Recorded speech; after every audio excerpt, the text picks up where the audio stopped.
I'm Brittany Cole, and I am a speaker, brand manager, and image consultant that specializes in executive presence. Throughout my sales and marketing career, I've seen firsthand the power of executive presence and how it really has the ability to accelerate your career in business. Your style, your appearance, your professionalism, and your authenticity will get you a seat at the table, but it's truly your substance, your emotional intelligence, your communication, and your resilience that will sustain your impact and allow you to lead. So those are what I call surface level connections, right? So if you want to go a bit deeper, and especially if you're looking to move anywhere in terms of your career, you got to have these last two. You got to have supporters, and you have to have advocates. So let me briefly give you the difference between the two. So supporters are gonna ask, how can I help you? They're willing to invest their time, they're willing to invest their talent in you. They're willing to go over your resume and give you feedback. They're willing to do a mock interview with you. They may even be willing to write a recommendation on your behalf.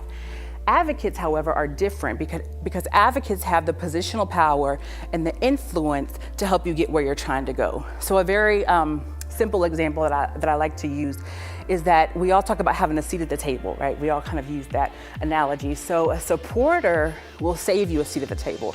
They'll say, don't sit in that seat, that's Brittany's seat.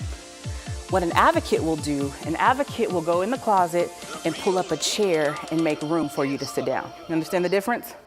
So you wanna make sure that you have spectators, that you have encouragers, you have supporters, and the fourth and most crucial level is advocates. And you'll see that the people dwindle, right? So you don't have to have a lot of advocates.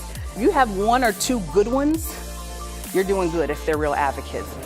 My name is Drew Hubbard, and I've attended 2 sessions led by Miss Brittany Cole, and it was absolutely amazing. I learned so much about how to build my brand as a young professional trying to get into corporate America. I learned how to write a personal branding statement, which I didn't even know prior to the session, and I also just learned how to be authentically me while simultaneously building who I am and developing my brand as I try to move up the ladder and gain experiences.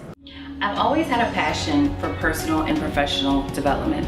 I've learned and lived the motto that every experience, whether good or bad, is an opportunity for continuous improvement. Oftentimes leaders can be a bit hesitant to share their challenges, their failures, or their mistakes. But I truly believe that it is these experiences that really build the fabric of who we are and create the foundation of resilience that's necessary to elevate in any business or to matriculate through the lattice of any organization. Hello, my name is Stone Pinckney. I'm a tech entrepreneur getting an MBA at the University of Tennessee.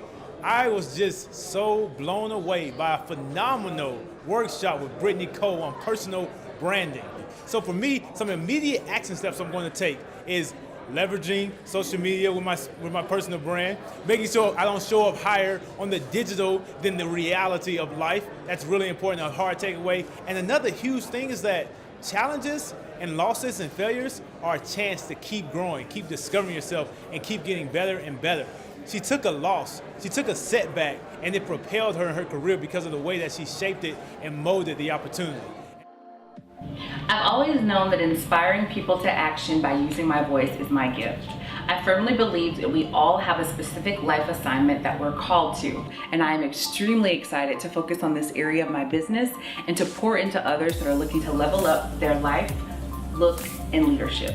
I looked at this question intently about how do you build, or in my case, rebuild your personal brand. And here's some things that came to mind. The first one, you have to clarify your personal brand statement, okay? That was the first thing that came to mind. You gotta be really clear on what your brand is, okay? And I said, okay, well, if you're going to build and manage your personal brand, the second thing that you have to do is you have to be coachable. You have to be coachable in order to optimize, right? So you have to be able to listen, right? Take feedback and course correct. Key. You have to be able to do that. Thirdly, you have to be confident and concise in communicating your personal brand. And then the fourth thing that came to mind is you have to leverage your network and digital to scale it. Now notice I didn't start with digital. And oftentimes when we think about personal branding, we think about digital. Digital is important, but digital only optimizes the other 3 things that are up there.